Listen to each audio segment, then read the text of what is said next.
최근 베트남이 글로벌 기업들에 제대로 한 방 맞는 이유가 밝혀지고 있습니다. 이건 얼마 전 쌀 배급을 받고 있는 베트남 하노이의 한 지역인데요. 최근 북드리엄군 문화센터에 마련된 무료 쌀 배급소에서 어려움에 처한 사람들이 2m 간격을 유지한 채로 쌀을 배급받고 있는 모습입니다.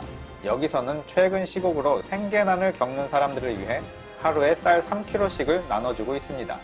삼성전자가 먹여 살리는 나라, 박항서와 한류에 열광했던 나라. 하지만 지금은 그런 것들 모두 잊어버리고 결국 점점 어려워지는 베트남. 이번 사태는 그들을 최대 위기로 내몰았고 처참해진 실물 경기로 인해 살 길이 막막해진 국민들이 속출하고 있습니다. 오늘은 말도 많고 탈도 많은 베트남의 최신 근황 및 어떤 이유로 저렇게 국가 기반까지 흔들리는 지경에 왔는가에 대해 얘기해 보겠습니다. 일각에서는 지금 전 세계적으로 모든 나라가 다 어려우니까 괜찮다. 베트남만 어려운 건 아니다. 미국이나 유럽 쪽은 훨씬 더 어려운 데가 많다. 물론 그런 생각도 전혀 틀린 얘기는 아니지만 현재 베트남만큼은 다른 나라 걱정할 시기는 아닙니다. 다른 나라들보다 체감 경기는 사상 최대로 어두워지고 있습니다. 그 이유는 무엇일까요?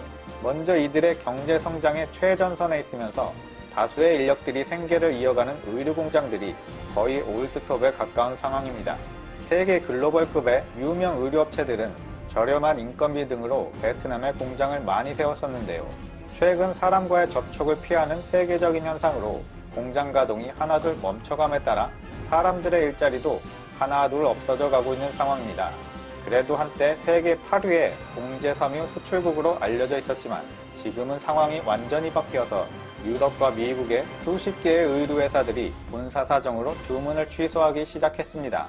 지난 3월 21일 베트남의 대표적인 언론 매체인 VN 익스프레스의 보도에 따르면 최근 시국으로 인해 TNG라는 회사가 유럽에서 대량 주문 취소를 당했다라고 보도를 했는데요. TNG란 회사는 한국에서도 유명한 나이키 의류나 노스페이스, 자라, 갭, 리바이스 등등의 브랜드 의류 원단과 제조를 담당하고 있습니다. 그리고 세계 20여 개국으로 납품을 하고 있는 어떻게 보면 세계 의류 시장에 매우 중요한 역할을 하는 회사죠. 하지만 이 정도 큰 규모의 공장도 여러 가지 사정으로 이제는 제조 주문이 들어오지가 않게 되었습니다. TNG의 대표 느엔 빤또이는 우리 공장 전체 매출의 40%를 담당하고 있는 유럽만이라도 취소를 안 했으면 좋았을 텐데 이번 취소로 인해 매출에 크게 타격을 받았다고 전했습니다. 사실 TNG 회사도 회사지만 더 큰 문제는 직원들입니다. 의류 공장의 특성상 노동력이 가장 중요한데 또 반대로 말하면 노동력 하나만 가진 사람들이 직원들의 대부분이라고 하는데요. 공장 하나가 멈춰버리면 그 공장 측도 문제지만 서민들은 생계에 직결이 되기 때문에 문제는 더욱 심각해집니다. 하지만 그렇다고 공장 측에서 뭘 어떻게 바꿔보거나 해줄 수 있는 상황도 아닙니다. 미국이나 유럽 등에 있는 물주들도 자기네 나라의 상황도 심각하고 지금 사람들도 새 옷을 많이 사 입는 상황은 아니기 때문이죠. 결국 확진자의 폭발적인 증가로 인해 베트남은 물론 동남아 전체에 발주된 주문 취소가 이어지고 있는 상황입니다. 한때는 전 세계의 의류 생산기지라는 말도 들었었는데 현재는 텅 빈 생산기지가 될 가능성이 높아졌습니다. 이 때문에 올 상반기 수출 감소는 더욱 심화될 전망이고요. 2019년 베트남에 통과된 물류 관세 기준으로 전체 수출액의 30%를 미국이 맡았고 유럽 각국에서 43%를 맡았었는데요. 쉽게 말해 베트남 의류와 섬유 제품은 전 세계에서 미국과 유럽에서 엄청나게 수입해서 쓰고 있었다는 얘기죠. 또한 이들이 수입한 액수는 2019년 베트남이라는 나라 전체 GDP의 15%를 차지할 정도로 엄청난 금액입니다. 참고로 최근 쌀 수출 금지 조치 등 주요 이슈나 논란이 있을 때마다 베트남과 뜻을 같이 하던 이웃나라 캄보디아의 상황은 더욱 심각한데요. 아예 캄보디아 정부 차원에서 유럽과 미국의 상황 악화로 의류 수출이 매우 걱정스러운 상황이다 라면서 공식 입장을 밝혔습니다. 그런데 캄보디아가 베트남과 크게 다른 점은 베트남 같은 경우 주문했던 걸 취소하거나 사정상 앞으로는 주문을 못하겠다 라는 것만으로도 저런 사태가 터졌는데 캄보디아는 이미 제품들을 완성해 놓은 상태인데 이걸 인수조차도 못하겠다 라는 사태가 터지고 있습니다. 이 남아도는 대량의 재고가 매우 심각한 수준이라고 밝혔습니다. 그러니까 처음 주문을 하면서 계약금을 주고 그러면 공장에서 제작에 들어가고 다 만든 다음에 완성품을 넘겨주면서 나머지 금액을 받는 형식인데, 주문을 의뢰했던 의류회사들이 계약금을 걸어놓은 것도 포기하고 물건도 포기해버리는 상황인 거죠. 그럼 포기한 계약금은 캄보디아 공장 측에서 갖게 되지만, 이미 손해를 본 액수는 그 받은 계약금을 훨씬 웃도는 상황입니다. 이에 따라 캄보디아 정부는 물론 봉제산업협회 등 각종 단체에서 제품 인수나 대금 지급 등 제발 계약을 지켜달라는 것을 호소하고 있는 안타까운 상황입니다. 또한 그 다음에 알아야 할 건 베트남이 간과하고 있는 한국 기업의 영향력에 대해서인데요. 한국은 수교 이후 재작년인 2018년도까지만 해도 베트남 전체에 투자한 외국인 투자 액수 626억 달러를 기록하면서 한국이 명실상부한 1위 국가였습니다. 이때 알만한 사람은 다 안다는 삼성이 먹여 살린다 라는 말이 그냥 나온 게 아니죠. 또한 2019년에는 한국 전체가 아니라 삼성전자 혼자서 600억 달러를 추가로 투자할 정도로 우리가 아주 신경을 많이 썼습니다. 또한 투자 액수뿐만이 아니라 삼성전자 베트남 법인에서는 베트남 현지인만 13만 명을 고용한 너무나 유명한 사례도 있습니다. 그야말로 베트남 경제의 중요한 핵심이었다라고 해도 과언이 아니죠. 하지만 최근 어디선가 시작된 반항 감정이 곳곳에서 생겨나자 지금도 그 규모가 계속 커지고 있는데요. 그로 인해 삼성전자의 스마트폰 시장 점유율이 50%대에서 30%까지 급격히 떨어지면서 역대 최저 수준을 기록했습니다. 그러자 최근 들어서 삼성이 중국 시장에서 나온 것처럼 베트남 시장에서도 발을 빼야 하는 것 아니냐, 혹은 쫓겨나는 것 아니냐 라는 우려까지 나오고 있는 상황이고요. 또한 근본 없는 비방과 불매운동, 그리고 한국 기업인의 입국 거부가 더해지면서 상황은 더욱 악화되고 있습니다. 하지만 그 한국에 대한 공격으로 정작 악화되는 상황은 한국의 상황이 아니라 베트남 자신들의 상황만 더욱 악화되고 있다는 게 문제입니다. 한국은 눈 하나 깜짝 안 하고 있고, 심지어 저쪽에서 반항 감정이 있는지 불매운동이 있는지 그런 사실조차 모르고 있는 분들이 대다수입니다. 현재 베트남은 올해 1월부터 3월까지 1분기에만 무려 3만 5천 개에 달하는 중소기업이 파산 신청을 한 것으로 조사가 되었는데, 하지만 최악의 상황이라는 건 항상 미리 깨닫지를 못하는 법이죠. 여기서 상황이 더 많이 악화되고 더 많이 쓰러져 나가야 그때 저렇게 했어야 되는데 똑바로 할 걸 하면서 뒤늦게 후회하기 마련입니다. 더 큰 문제는 최악의 상황들은 현재가 끝이 아니라 앞으로는 더 험난한 일들이 기다리고 있다는 점이겠지요. 베트남 상공회의소가 지난 3월과 4월 중소기업들을 대상으로 설문조사를 했는데, 응답한 기업의 약 3분의 1가량은 앞으로 3개월을 버티기 힘들 것이라고 답했고, 절반가량은 6개월을 버티지 못할 것이라고 답하는 조사 결과가 나왔습니다. 급기야 삼성전자마저도 끝내 2022년 완공 예정인 R&D 연구센터를 비롯해 베트남에 대한 투자 전반적인 전략과 계획을 수정하거나 삭제하고 있는 중이고요. 거기에 현대자동차까지 연간 10만 대 생산 판매 목표였던 베트남 진출 투자 계획을 이번에 수정해서 인도네시아를 대상으로 바꾸자는 움직임을 보이고 있습니다. 과연 무엇이 이들을 이렇게 어렵게 만들었을까요? 우리 대한민국을 저버린 나라는 어떻게 되는지 한국 인근의 몇몇 나라의 상황에서 확연하게 드러났지만, 이번에 또 하나의 사례가 생겨버리는 것 같습니다. 마지막으로 여행업계의 상황은 더욱 심각한데요. 대부분의 중소여행사 수입이 95% 이상 급감했고, 아예 매출이 없는 여행사도 있는 것으로 조사되었습니다. 물론 본인들이 여행을 나가지 않는 것도 타격을 주고 있지만, 해외에서 오지를 않기 때문에 피해의 규모는 2배 이상으로 커지고 있는데요. 그런데 더 큰 문제는 그동안 관광산업이 버텨주고 있어서 명맥 유지가 가능했던 업종, 숙박업소라든지 식당, 기념품 상점들까지 파리만 날리는 상황이 되어버렸습니다.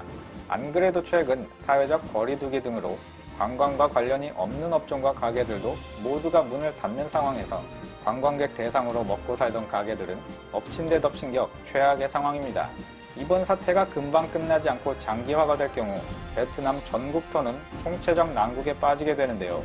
거기에 한 번 저버린 국제적인 신뢰는 다시 회복하기도 어렵습니다. 외교나 국제사회라는 것이 탄탄한 신뢰관계가 굳게 형성되어야 하죠. 하지만 최근 베트남의 행보를 보면 과연 국제사회가 베트남을 다시 신뢰를 해서 빼버린 투자 자금을 다시 넣어줄 수 있을지가 궁금해집니다. 과연 지금이라도 상황을 깨닫고 대과천선을 할 수 있을지요. 그래서 다시 예전처럼 해외 기업들에게 투자를 받아 경제 파탄만큼은 막을 수가 있을런지요. 오늘 소식은 여기까지 전해드리겠습니다. 끝까지 시청해주셔서 감사합니다. 오늘도 즐거운 하루 보내세요. 추천 한번 정중히 부탁드리면서 들어가 보겠습니다. 오늘 화면에 있는 3가지 주제를 가지고 진행해 볼까 하는데요. 화면에 순서와는 주제를 상관없이 진행하겠습니다. 가장 먼저 예상되는 결과이긴 했지만 무려 332만원에 달하는 갤럭시 폴드 3개 천합판 W20 5G가 5초 만에 중국에서 매진이 되었습니다. 물론 그 전에 5G 갤럭시 폴드 시리즈가 중국에서 연이은 매진 행렬을 기록하긴 했지만 이번 W20 5G는 워낙 고가에 300만원이 넘으면 저는 조금 힘들 것 같아요. 이 프리미엄 라인이었기 때문에 한정판이냐, 이게 한정판이기 때문에 뭐 언젠가는 다 팔리기야 하겠지만 좀 너무 비싸지 않나 라는 시각이 존재했던 게 사실인데, 역시나 삼성 전용 온라인 매장 및 중국의 요게 대형 전자상거래 업체죠, 징둥에서도 올라갔어요. 근데 그 양 곳에서 5분 만에 동시에 매진이 되었습니다. 앞으로 좀 더 지켜봐야 될 부분이 이 폴더블 폰에 많은 부분이 있지만, 새로운 유형의 폰을 세계 최초로 제시를 하고 이 패스트 팔로워 입장에 있던 삼성이 스티븐 잡스가 간 이후에 스마트폰 산업 전체가 정체기를 겪었잖아요. 발전에 있어서, 혁신 이런 부분에 있어서요. 근데 하드웨어 혁신 업체로, 이 리딩 업체로 거듭났다는 것만으로 저는 긍정적으로 평가를 하고 있습니다. 이 폴더블 폰 이후에 삼성전자가 하드웨어에서 원래 잘해줬기 때문에 다른 어떤 화웨이가 내놓고 있긴 하지만, 사실 화웨이의 여름 전용 폴더블 폰, 그리고 그 이후에 나는 오류들을 지켜보시면 알겠지만, 그리고 그 폴더블 폰의 태생 자체가 아웃폴딩 폰으로서 기술 난이도 자체가 달라요. 그런 여러가지 면을 고려해 볼 때 삼성이 세계적으로 리딩을 하고 있음이 분명하죠. 그 폰마저도 삼성이 먼저 냈던 게 맞고요.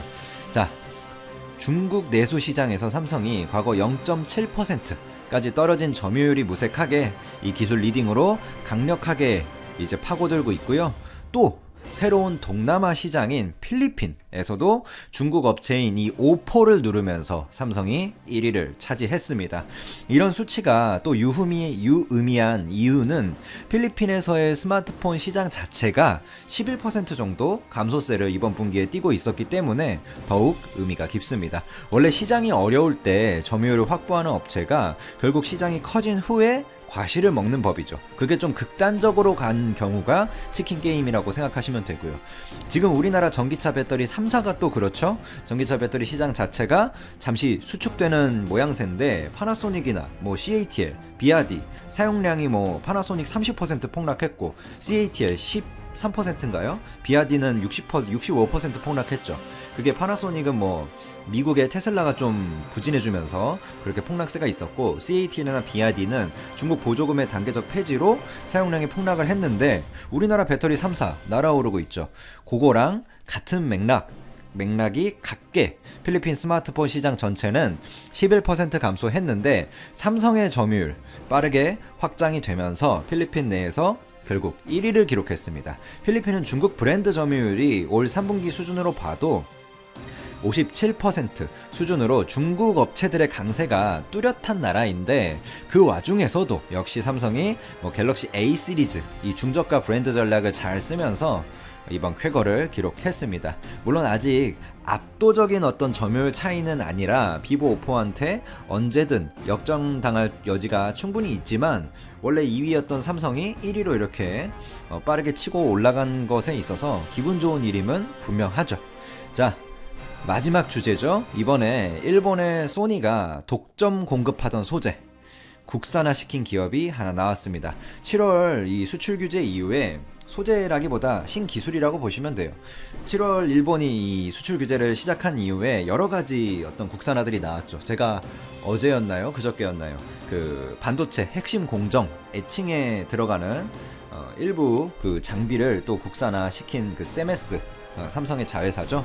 그 소식도 전해드렸었는데, 또 일본에 그래도 물론 예전만큼의 명성은 없지만 전자산업에 있어서 유명한 업체인 소니가 독점으로 공급하던 신기술, 그리고 최신 기술이에요. TOF. 요 기술을 국산화시킨 국내 기업이 나왔습니다.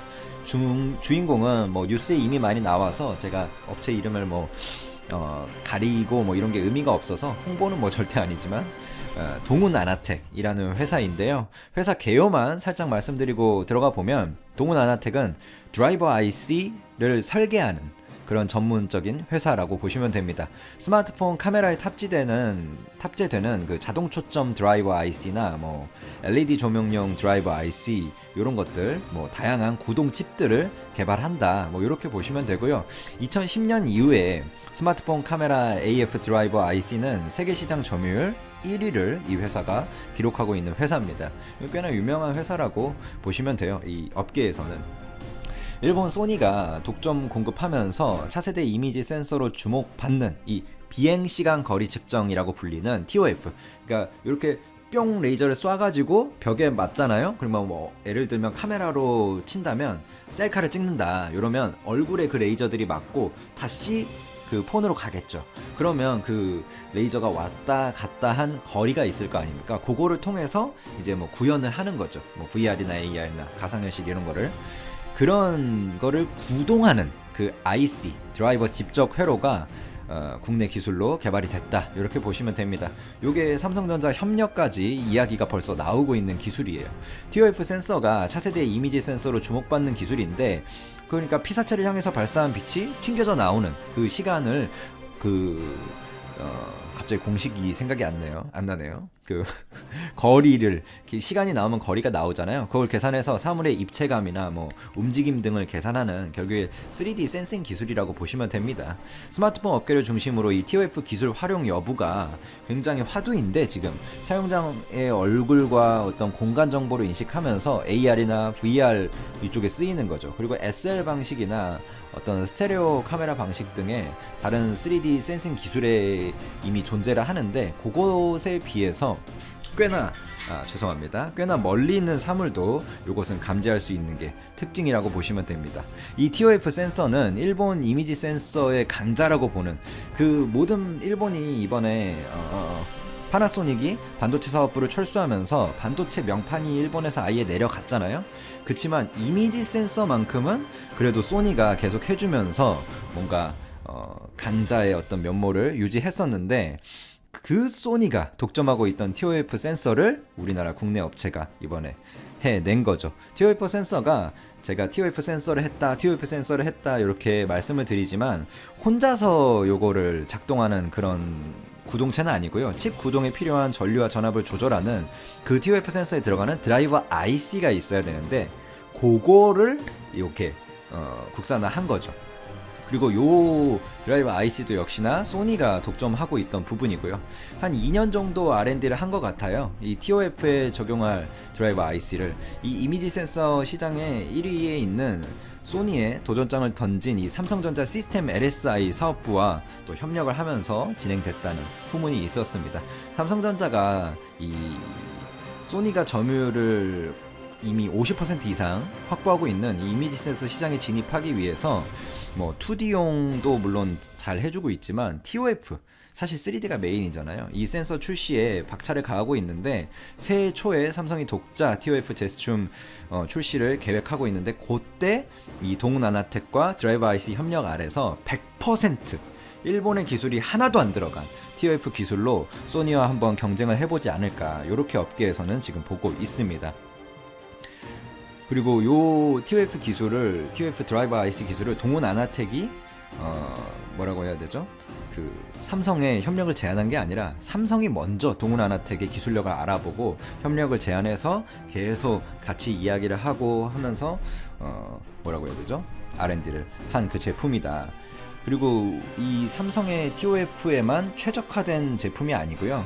세계 여러 회사들이 있잖아요. 그 센싱 회사들이 거기에 다 맞춰줄 수 있다라는 동훈아나텍의 발표 자료가 있었습니다. 자, 이 정도로 뭐 이번 국산화 이슈는 마무리를 하면 될 것 같고요. 제가 여기 화면에는 나와 있지 않지만 삼성의 영업이익이 또 내년에 폭증할 것이라는 보고서가 많이 나오고 있죠. 실제로 삼성전자의 내년 영업이익이 한 39조로 보고 있는 보고서들이 많습니다. 그러면 올해 전망치에 거의 50%가량 오른 수준이에요.